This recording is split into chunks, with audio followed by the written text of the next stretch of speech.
So, guys, let's talk about Mykonos Empire. And it's a combination of Afternoon Swim plus Virgin Island Water DNA. Do they work together and make a banger summer fragrance?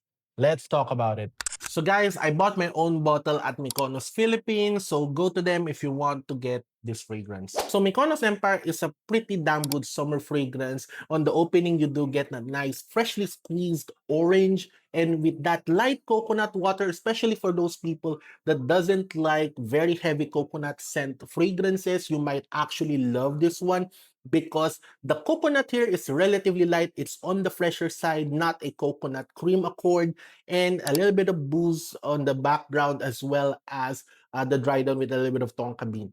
Now, with this one, the longevity department, this is just around 3 to 4 hours. You need to respray with this one. This is relatively fresh.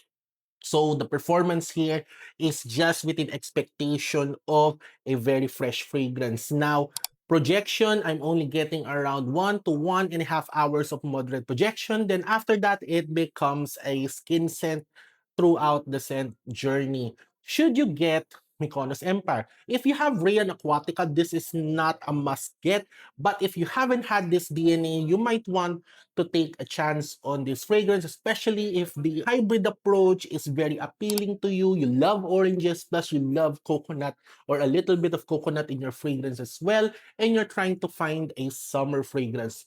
To me, this is just a like around 8 out of 10. This is not a 10 out of 10 fragrance because the performance isn't the best, but also the scent, I already have Rayon Aquatica, and unfortunately, I don't want another DNA. This is just a little bit of a twist, a little bit of a spin with that nice, freshly squeezed orange opening. So, this is really good, especially if you haven't had this DNA. So, get Mykonos Empire if you love that combination of orange and coconut.